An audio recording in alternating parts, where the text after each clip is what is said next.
Utilitis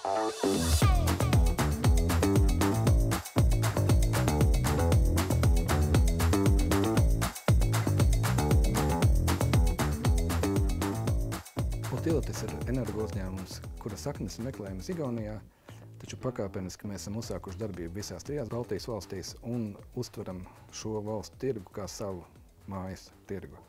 Un tieši tādēļ jau vairākus gadus šeit Latvijā darbojās pats lielākais mūsu izveidotais vēja elektrostaciju parks.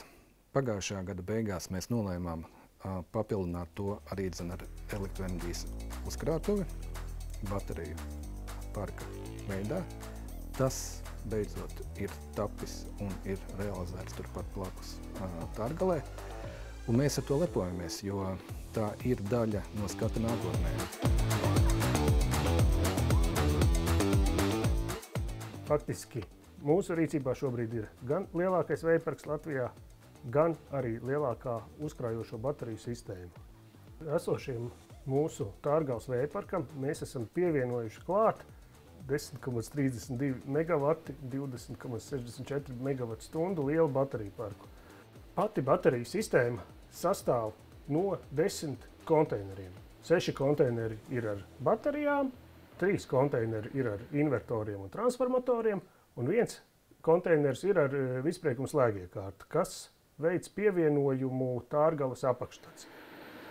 Pašas baterijas galvenā priekšrocība ir tā, ka viņas gan var dot elektrību, gan viņas var uzņemt elektrību. Tādā veidā mēs panākam, ka neprognozējumie resursi, kas ir vējš mūsu gadījumā, kad rodās lielāks vējas saražotās elektroenerģijas apjoms nekā bija prognozēts, mēs spējam uzlādēt savas baterijas, savukārt atdot tīklā, mēs to varam tieši tajā brīdī, kad energosistēmai tas visvairāk ir nepieciešams.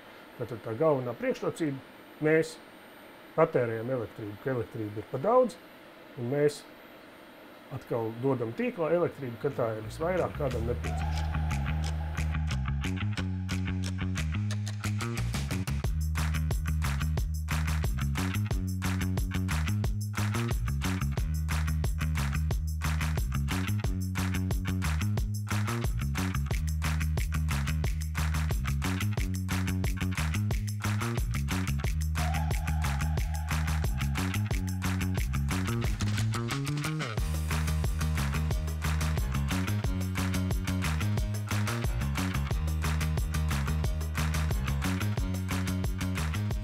Pasaulē ir iespējams iegādāties ļoti daudz dažādu lietu. Ir iespējams nopirkt zemi, var uzbūvēt ēku, bet viena lieta, ko nav iespējams iegūt un nopirkt, ir laiks. Ir jāzina īstais brīdis un ir jāparedz nākotne tādā veidā, lai spētu tai adaptēties jau šodien.